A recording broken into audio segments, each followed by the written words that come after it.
আমি স্বাগতম জানাচ্ছি বিবিএ অনার্স সেকেন্ড ইয়ারের শিক্ষার্থীবৃন্দকে।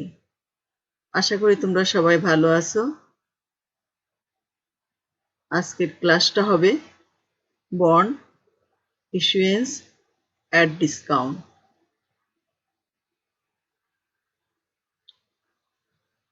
আমি তোমাদের সাথে আছি Shamimara Jesmin, associate professor, department of accounting, Rajshahi college, Rajshahi.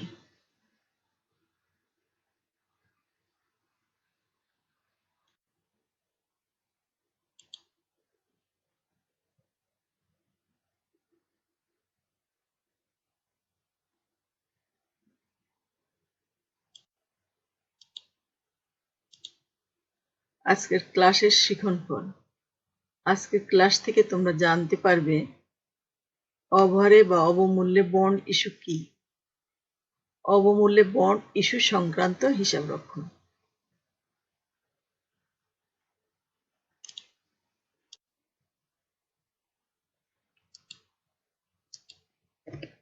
অবহারে bond issue বা বিক্রয়, bond issue at discount. Bond যখন কোম্পানি বন্ডের অভিহিত মূল্য বা মেয়াদপূর্তি মূল্য অপেক্ষা কম মূল্যে বন্ড বিক্রয় করে তখন উক্ত বন্ড ইস্যুকে অবহারে বন্ড ইস্যু বা বিক্রয় বলে। আমরা উদাহরণের সাহায্যে আলোচনা করি। ধরি 10,000 টাকার বন্ড যদি 9,000 টাকায় বিক্রয় করা হয় তবে এরূপ বন্ড বিক্রয়কে অবহারে বন্ড ইস্যু বা বিক্রয় বলে। এক্ষেত্রে বন্ডের অভিহিত মূল্য 10,000 টাকা ও বন্ডের বিক্রয় মূল্য 9,000 টাকার পার্থক্য 1,000 টাকা হবে বন্ড অবহার, অর্থাৎ বন্ড ডিসকাউন্ট।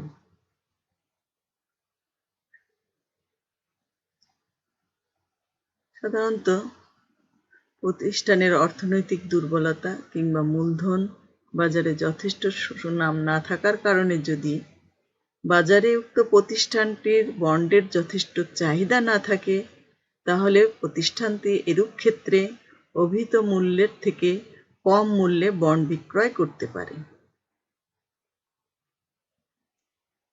2. অবহার মূলধন জাতীয় ক্ষতি।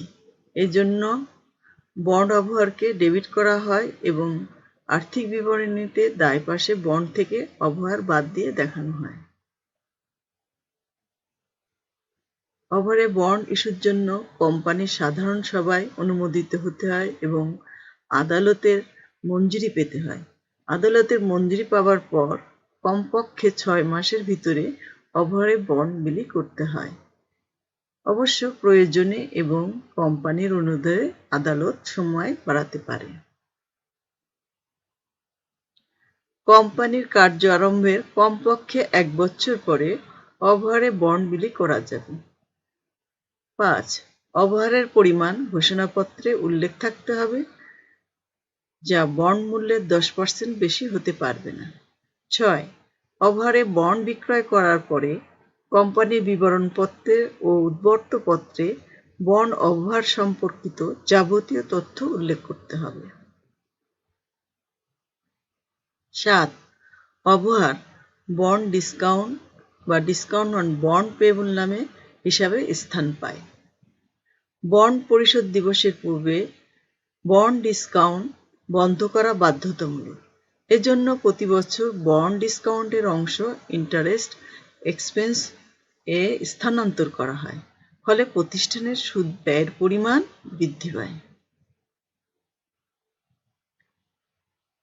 আর উদ্বর্তপত্রে প্রতি বছর বন্ডের ক্রয় মূল্যের সাথে বন্ড ডিসকাউন্টের অবলোপিত অংশ যোগ করে দেখানো হয়। বন্ড ডিসকাউন্ট সম্পূর্ণ অবলোপন হয়ে গেলে বন্ডের মূল্য অভিহিত মূল্যে অবস্থান করবে।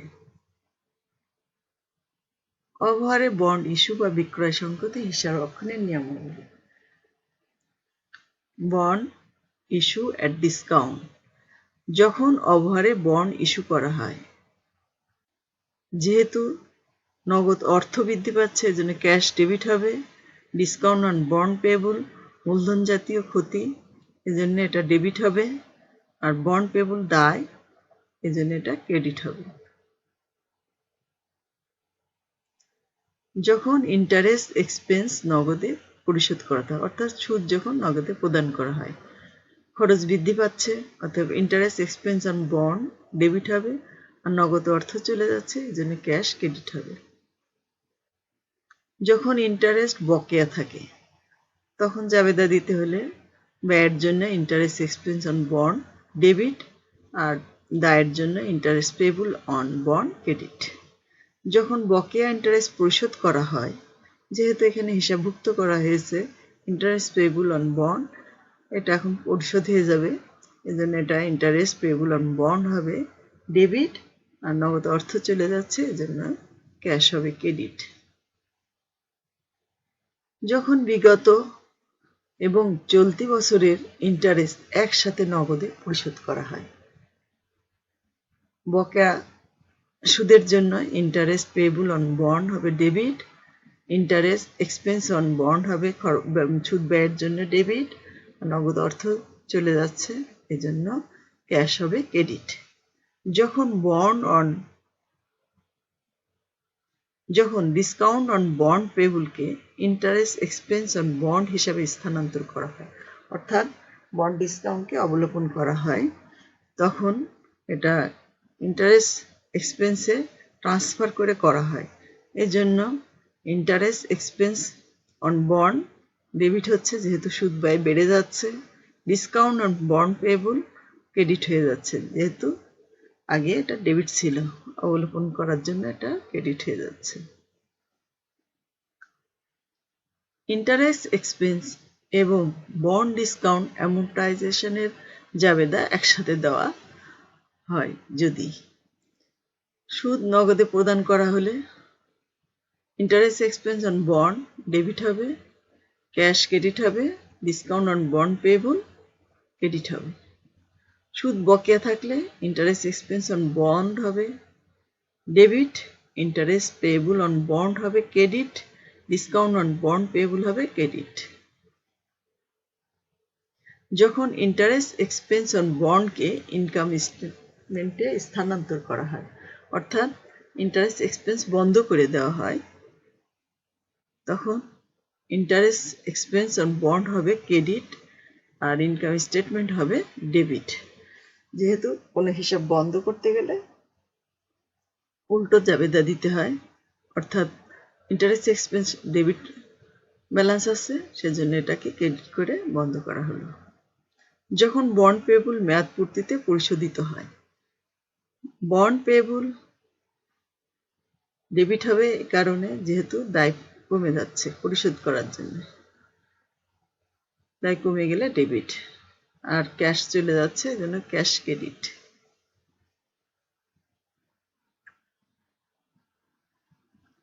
Problem 1, on January 1, 2010, a company issued টাকা 1 lakh in 12% bond at টাকা 90। জানুয়ারি 1 তারিখ 2010 সালে এই কোম্পানি 1 লাখ টাকার বন্ড ইস্যু করে, যার সুদের হার 12% এবং বন্ডটা শতকরা 90 টাকা হারে বিক্রি করে, অর্থাৎ 100 টাকা বন্ড বিক্রি করে 90 টাকা। যেহেতু কম মূল্যে বিক্রি করছে, অতএব এটা ডিসকাউন্টে বিক্রি করছে বা অবহারে বিক্রি করছে। Interest payable semi annually on January 1 and July 1, and the bonds matured in 2 years. Interest তো ষণ্মাসিক ভিত্তিতে দেওয়া হয়, সেটা জানুয়ারি 1 তারিখে এবং জুলাইয়ের 1 তারিখে, এবং বন্ডটার মেয়াদ হচ্ছে 2 বছর। Company policy is to amortize bond discount by the straight line method. কোম্পানির নীতি হচ্ছে বন্ডকে অবলোকন করা সরলরৈখিক পদ্ধতিতে at each interest payable dates, এবং সেটা প্রত্যেক সুদ প্রদানের ডেটে অবলোকিত হবে। The company's financial year end on December 31st. Instruction: A. Make the necessary journal entries. B. Also show the financial statement of different time এবং বিভিন্ন সময়ের আর্থিক বিবরণী তৈরি করে দেখাতে হবে। বন্ড ইস্যুর জাবেদা, এটা জানুয়ারির 1 তারিখে 2010-এ বন্ড ইস্যু হয়েছে, ক্যাশ আসছে তাই cash debit. Discount on bond payable, মূলধন জাতীয় ক্ষতি ডেবিট হয়, ডেবিট করা হয়েছে। আর বন্ড পেয়েবল ক্রেডিট, অর্থাৎ দায় বৃদ্ধি করছে, এই জন্য এটা ক্রেডিট করা হয়েছে। আর আমরা জানি নিয়ম অনুযায়ী বন্ড পেয়েবল সবসময় ফেস ভ্যালুতেও হবে। তাহলে ফেস ভ্যালু 1 লাখ টাকা, বিক্রয় মূল্য 90,000 টাকা। এভাবেও পার্থক্য বের করে 10,000 বের করা যাবে, অথবা 1 লাখের পরে 10% ক্যালকুলেশন করেও 10,000 পাওয়া যাবে। Narration: to record issue of bond at a discount of টাকা 10 for each টাকা 100, 10 টাকার ব্যবহার হচ্ছে 100 টাকার বন্ডের ক্ষেত্রে। জুলাইয়ের 1 তারিখে প্রথম সুদ প্রদান করা হচ্ছে। সুদ ব্যয় বৃদ্ধির জন্য ইন্টারেস্ট এক্সপেন্স অন বন্ড হিসাবকে ডেবিট করা হয়েছে, আর নগদ অর্থ চলে যাচ্ছে, এজন্য ক্যাশকে ক্রেডিট করা হয়েছে। Narration: to record paid the semi annually interest on bond, ষণ্মাসিক সুদ প্রদান করা হলো, ক্যালকুলেশন করা হয়েছে। যে আমরা এটাও নিয়মে আমরা শিখেছি বা জেনেছি যে হলো সুদ ক্যালকুলেশন হবে ফেস ভ্যালুর উপর, এর জন্য 12% হারে সুদ নির্ণয় করা হলো এবং এটা 6 মাসে সুদ আসবে 6,000 টাকা। সুদ প্রদানের তারিখে ডিসকাউন্ট অবলম্বন করতে হবে, এই জন্য এটা ইন্টারেস্টে ট্রান্সফার করে করা হয় বলে interest expense on bond account debit হলো, আর discount on bond payable credit হলো। 10,000 টাকা টোটাল বন্ড হবে 2 বছরে, এই জন্য 2 দিয়ে ভাগ করা হলো, আর 6 মাসের জন্য 2 দিয়ে ভাগ করে এটা আসলো 2,500 টাকা।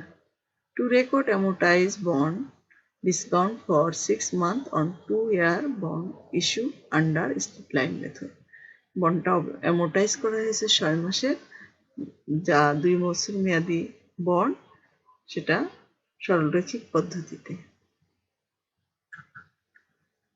ডিসেম্বর 31 হিসাবকাল শেষ, 2010 সালের 31শে ডিসেম্বর হিসাবকাল শেষ, এর জন্য সুদ ব্যয় হিসাবভুক্ত করা হচ্ছে বকেয়া সুদ ব্যয়, এই জন্য ইন্টারেস্ট এক্সপেন্স অন বন্ড হচ্ছে ডেবিট, আর দায় বৃদ্ধি পাচ্ছে সুদের জন্য ইন্টারেস্ট পেয়েবল অন বন্ড নামে এটা ক্রেডিট করা হয়েছে।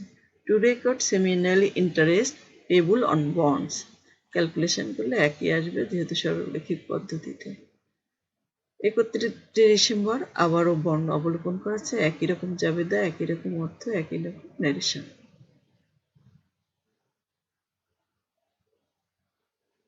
2010 সালের 31শে ডিসেম্বর সুদ হিসাবটা বন্ধ করে দেওয়া হচ্ছে ইনকাম স্টেটমেন্টে ট্রান্সফার করে, এর জন্য ইন্টারেস্ট এক্সপেন্স অন বন্ড হয়েছে ক্রেডিট, যেহেতু এটা ডেবিট ছিল, আর ইনকাম স্টেটমেন্ট হয়েছে debit. Two record interest expense close, সুদ হিসাবটা বন্ধ করে দেওয়া হলো। 2011 জানুয়ারির 1 তারিখে বকেয়া সুদ পরিশোধ করা হচ্ছে, অর্থাৎ দায় কমে যাচ্ছে, ইন্টারেস্ট পেয়েবল অন বন্ড হচ্ছে ডেবিট, ক্যাশ চলে যাচ্ছে cash credit. To record accrued interest paid, বকেয়া সুদ প্রদান করা হলো। 2011 জুলাই আবার সুদ প্রদান করা হচ্ছে, একই রকম জাবেদা, একই রকম সব, interest expense on bond 6,000, cash credit হচ্ছে 6,000, paid the semi annually interest on bond, আবারও সেই ডিসকাউন্ট অবলম্বন করতে হবে, একই রকম জাবেদা, ইন্টারেস্ট এক্সপেন্স অন বন্ড 2,500, আর discount on bond payable credit 2,500। 31শে ডিসেম্বর 10 সালের ডিসেম্বরের মতন বকেয়া সুদের জন্য আবার জাবেদা, সুদকে ডেবিট করা হচ্ছে, ইন্টারেস্ট এক্সপেন্স অন বন্ড 6,000, আর দায়কে ইন্টারেস্ট পেয়েবল অন বন্ড নামে ক্রেডিট করা হচ্ছে সুদ দায়কে। আবারও সেই ডিসকাউন্ট অবলোকন করতে হবে, একই রকম জাবেদা হবে, টাকাও একই, যেহেতু স্ট্রেট লাইন মেথড ফলো করা হচ্ছে।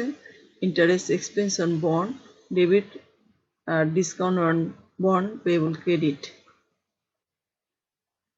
সুদ হিসাবটা বন্ধ করে দিয়েছে 10 সালের মতনই। সুদ হিসাব ক্রেডিট করা হচ্ছে। ইন্টারেস্ট এক্সপেন্স অন বন্ড 17,000 টাকা ক্রেডিট, আর ইনকাম স্টেটমেন্টে ট্রান্সফার করে করা হচ্ছে, এই জন্য ইনকাম স্টেটমেন্ট ডেবিট। এখানে সুদ হিসাবটা বন্ধ করে দিয়েছে। 11 সালের জানুয়ারির মতনই আবার বকেয়া সুদ প্রদান করা হচ্ছে 2012 সালে। একই রকম জাবেদা, ইন্টারেস্ট পেয়েবল অন বন্ড আর ক্যাশ ক্রেডিট। আসলে তারিখেরই খালি পার্থক্য, জাবেদা এগুলো তেমন কোনো পার্থক্য নেই। 2012 সালে জানুয়ারির 1 তারিখে বন্ডটা পরিশোধ করা হচ্ছে, অর্থাৎ দায় পরিশোধ হয়ে যাচ্ছে, দায় কমে যাচ্ছে, এজন্য বন্ড পেয়েবল ডেবিট আর ক্যাশ ক্রেডিট। আমরা নিয়ম অনুযায়ী জানি যে বন্ড পেয়েবল মেয়াদ পূর্তিতে যখন পরিশোধ করা হবে অবশ্যই ফেস ভ্যালুতে করতে হবে। Narration to record paid face amount of bond at maturity.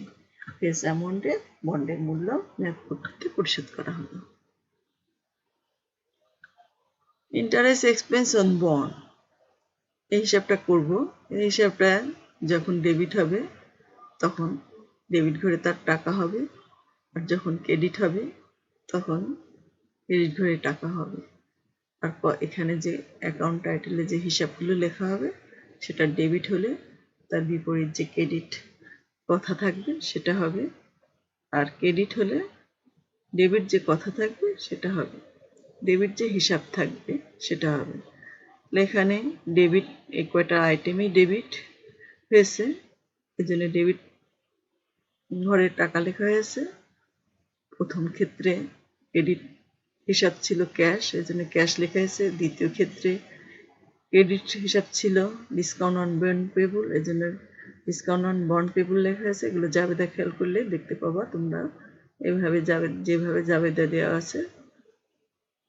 Interest payable on bond credit ছিল, এই জন্য এটা লেখা হয়েছে। Discount on bond payable credit ছিল, এটা লেখা হয়েছে।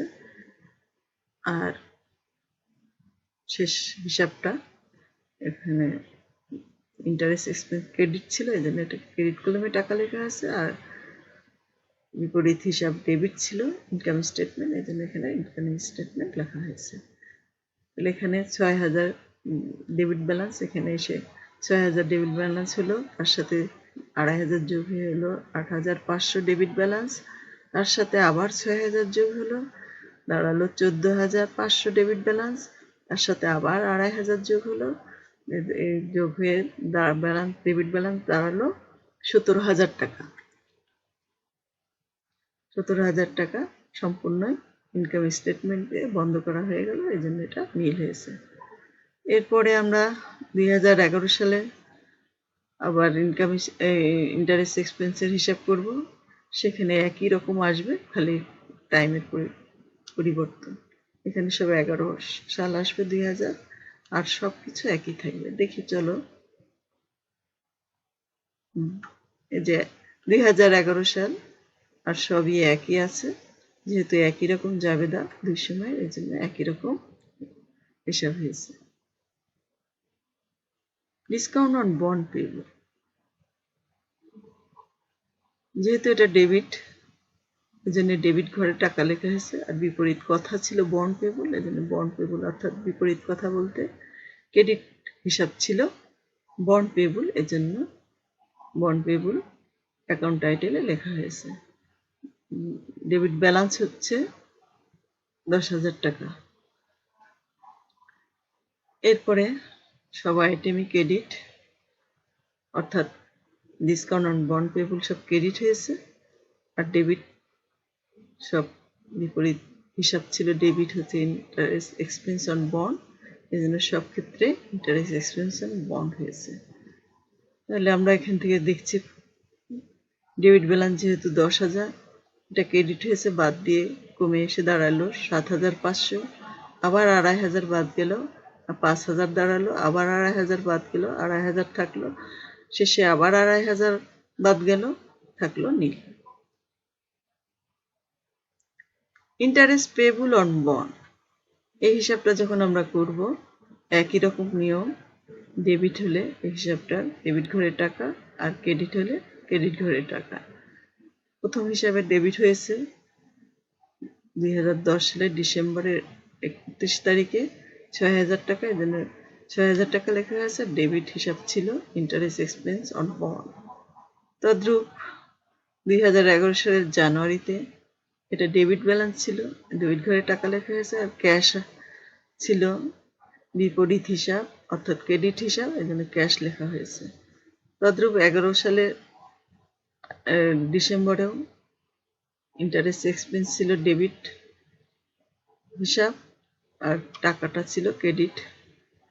জানুয়ারিতে 12 সালের একই রকম ক্যাশ প্রদান করা হয়ে যাচ্ছে, এটা ছিল ক্রেডিট কথা, আর টাকার পরিমাণ ছিল ডেবিট, এজন্য এভাবে করা হয়েছে। Income statement for the year ended 31 December 2010। আয় বিবরণী সবসময় সারা বছরের জন্য করতে হয়, এই জন্য এখানে for the year ended 31 December 2010 লেখা হয়েছে। এই বিবরণীতে শুধুমাত্র এই ক্ষেত্রে সুদের বর্ণনাই আসবে। এই জন্য যে প্রথমে আমরা নগদে যে সুদটা প্রদান করেছি 6,000 টাকা জুলাই মাসে, সেই 6,000 টাকা লেখা হয়েছে। বছর শেষে 31শে ডিসেম্বর বকেয়ার জন্য যে জাবেদা দেওয়া হয়েছে বকেয়া সুদের জন্য, সেটা 6,000। টোটাল সুদের পরিমাণ দাঁড়ালো 12,000। এই সুদ ব্যয়টা আরও 5,000 বেড়ে গেছে ডিসকাউন্ট অন বন্ড অ্যামোর্টাইজেশনের জন্য, কারণ বন্ড অ্যামোর্টাইজেশন করা হয়েছে ইন্টারেস্ট এক্সপেন্সে ট্রান্সফার করে, ফলে সুদের ব্যয় আরও বৃদ্ধি পেয়ে গিয়েছে। 12,000-এর সাথে 5,000 যোগ হয়ে 17,000 হয়েছে।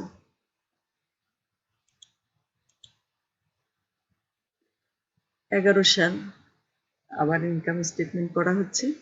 একই রকম ফিগার থাকার জন্য সরলরৈখিক পদ্ধতিতে একই রকম অবস্থায় এসে নগদ দেওয়া হয়েছে 6,000 টাকা, বকেয়া আছে 6,000 টাকা, টোটাল হয়েছে 12,000 টাকা। এই 12,000 সুদ ব্যয়ের সাথে আরও ডিসকাউন্ট অন বন্ড অ্যামোর্টাইজেশনের অবলোকনের জন্য আরও 5,000 টাকা বৃদ্ধি গিয়েছে, মোট সুদ দাঁড়িয়েছে 17,000 টাকা। প্রশ্নে বিভিন্ন সময়ের ফিনান্সিয়াল স্টেটমেন্ট তৈরি করার বলা হয়েছে। ফিনান্সিয়াল স্টেটমেন্টে দুটো আইটেম আমাদের এই অঙ্কে আসে, একটা হলো ইনকাম স্টেটমেন্ট আর একটা হচ্ছে ব্যালেন্স শিট। আমরা যদি ব্যালেন্স শিট তৈরি করি যেদিন বন্ড ইস্যু হয়েছে সেই দিনে, তাহলে আমরা জানি যে ব্যালেন্স শিট তৈরি করা হয় একটা নির্দিষ্ট দিনের জন্য। আমাদের বন্ডটা ইস্যু হয়েছে 1 জানুয়ারি 2010, অর্থাৎ এই জন্য ডেটটা লেখা হবে অ্যাজ অ্যাট 1 জানুয়ারি 2010। বন্ডের ফেস ভ্যালু হচ্ছে 1 লাখ, আর বন্ডের ডিসকাউন্টের পরিমাণ হচ্ছে 10,000। 1 লাখ থেকে 10,000 বাদ দিয়ে বন্ডের ফেস ভ্যালু দাঁড়ালো, বুক ভ্যালু দাঁড়ালো 90,000 টাকা। এই 90,000 টাকা আমরা নিয়মে দেখেছিলাম যে সেলস ভ্যালুর সাথে অ্যামোর্টাইজেশন যোগ করে বন্ডের মূল্য যেটা হবে সেটাই বুক ভ্যালু হিসেবে দেখাতে হবে। এভাবে বন্ডের অ্যামোর্টাইজেশন, ডিসকাউন্টের অ্যামোর্টাইজেশন অর্থাৎ অবলোকিত অংশ যোগ করে করে মেয়াদ শেষে দেখা যাবে যে বন্ডের মূল্য ফেস ভ্যালুতে এসে দাঁড়াবে। আমরা এখানে দেখলাম যে কোনো বন্ড অবলোকন হয়নি, তাহলে বিক্রয় মূল্যই হয়ে গেল বন্ডের বহির্মূল্য। জুলাইয়ের 1 তারিখে সুদ প্রদান করা হয়েছে, সেদিনই বন্ডের ডিসকাউন্টের অবলোকন করা হয়েছে। ফলে কি অবস্থা দাঁড়াবে সেদিন ব্যালেন্স শিট তৈরি করলে? ফেস ভ্যালু 1 লাখ বন্ডের, তার থেকে বন্ড ডিসকাউন্টের ব্যালেন্স দাঁড়াচ্ছে 10,000 থেকে 2,500 বাদ চলে গিয়েছে, ফলে বন্ডের ডিসকাউন্টের ব্যালেন্স দাঁড়াচ্ছে 7,500। 7,500 যদি বাদ দেওয়া হয় দাঁড়াবে হচ্ছে 90,500। নিয়ম অনুযায়ী বলা ছিল সেলস ভ্যালুর সাথে যদি বন্ডের অবলোকিত অংশ যোগ করা হয় তাহলে বন্ডের মূল্য বৃদ্ধি পেতে থাকবে, এখানে আমরা দেখছি যে এভাবেও বহির্মূল্যটা বন্ডে পাওয়া যায় বিক্রয়ের সাথে অবলুপ্ত অংশ যোগ করে। 31শে ডিসেম্বর আবার ডিসকাউন্ট অবলোকন করা হয়।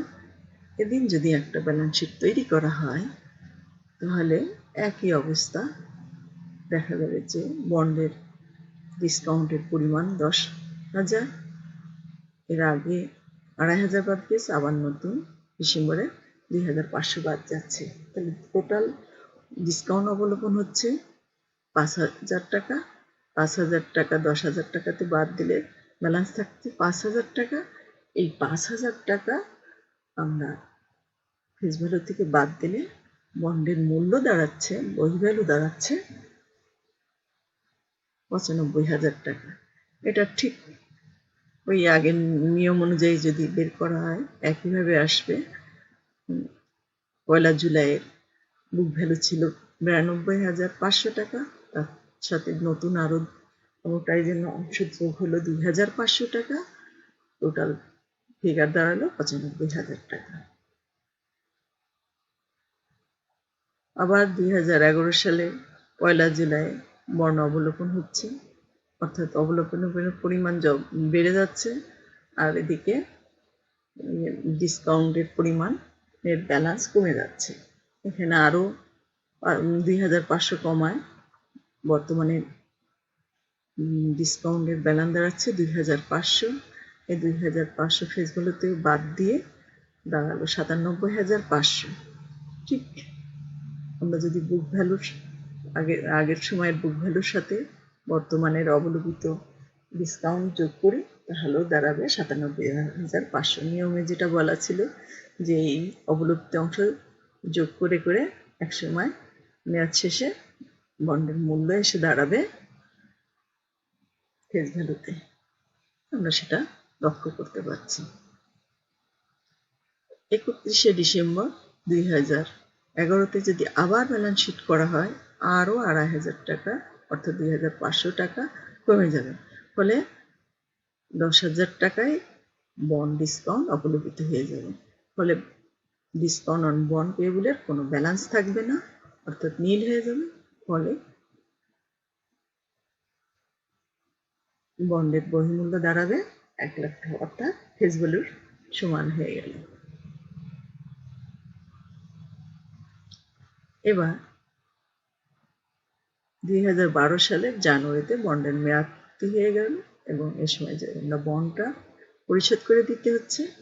আর পরিশোধ হয়ে গেলে কি অবস্থা দাঁড়াবে সেটা জানার জন্য আমরা যদি একটা ব্যালেন্স শিট করি তাহলে দেখব যে ব্যালেন্স শিটে বন্ডের কোনো আর অবস্থা থাকবে না, নীল হয়ে যাবে। ফেস ভ্যালু ছিল 1 লাখ, বন্ডটা পরিশোধিত করা হয়েছে 1 লাখ, অতএব বন্ডের book value 0, Neil.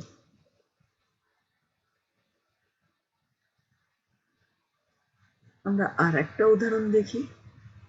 On March 1, 2005, the company issued টাকা 10% bond at টাকা 98। মার্চের 1 তারিখে 2005 সালে the কোম্পানি 10 লাখ টাকার একটা বন্ড ইস্যু করে যার সুদের হার 10% এবং বন্ডটা ইস্যু করা হয় 100 টাকার বন্ড 98 টাকায়। Interest payable semi-annually on March and September. সুদ ষান্মাসিক ভিত্তিতে প্রদান করা হয় মার্চে এবং সেপ্টেম্বরে 1 তারিখে। And the bond mature in 10 years, এবং বন্ডটা মেয়াদ পূর্তি হবে 10 বছরে। Company policy is to amortize bond discount by the straight line method. কোম্পানির পলিসি হলো বন্ড অ্যামোর্টাইজ করবে অর্থাৎ অবলোকন করবে স্ট্রেট লাইন মেথডে at each interest payable days, এবং সেটা প্রত্যেক সুদ প্রদানের ডেটেই হবে। The company's financial year end on December 31। কোম্পানির আর্থিক হিসাবকাল শেষ হবে ডিসেম্বরের 31 তারিখ। instruction. Make the necessary entries regarding bond issue and interest payable as on September 2005 সালের সেপ্টেম্বরে বন্ড সুদ এবং বন্ড ইস্যু সংক্রান্ত জাবেদা দিতে হবে। B. Also show the two balance sheet as on March 1 and September 1, 2005 এবং দুটো সময়ের ব্যালেন্স শিট করতে হবে। সেটা হচ্ছে 1 মার্চ আর 1 সেপ্টেম্বর 2005 সালের। আমাদের প্রশ্নে রিকোয়ারমেন্ট একে বলা হয়েছে বন্ড ইস্যুর জাবেদা দিতে আর সেপ্টেম্বরের 1 তারিখে সুদ প্রদানের জাবেদা দিতে।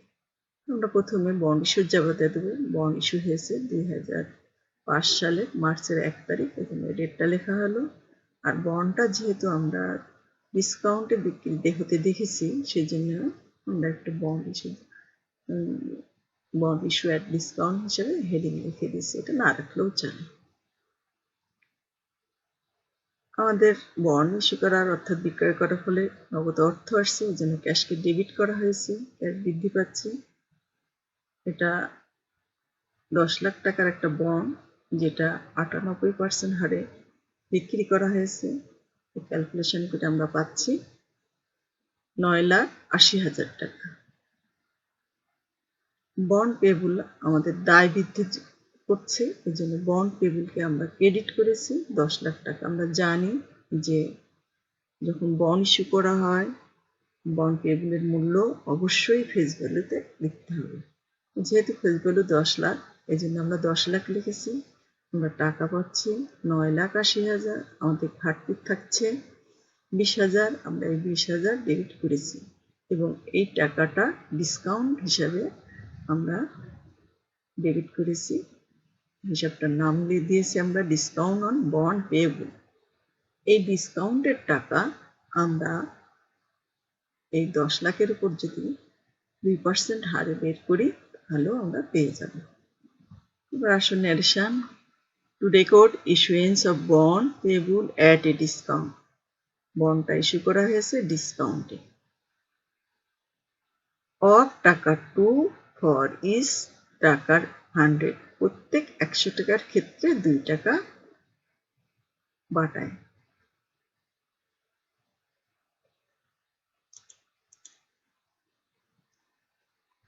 সেপ্টেম্বরের 1 তারিখে সুদ প্রদান করতে হচ্ছে।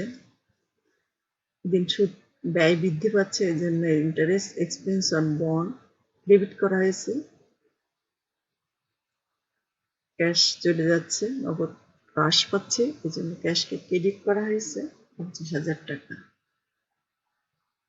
50,000 টাকা আমরা ক্যালকুলেশন করে বের করেছি। 10,000 টাকার করে 10% সুদ বের করে, যেহেতু 6 মাসে সেটার হাফ করা হয়েছে, দাঁড়াবে 50,000 টাকা। ন্যারেশন দেখি। To record paid the first semi annually interest on bond. বন্ডের ষান্মাসিক প্রথম কিস্তির সুদ প্রদান করা হলো।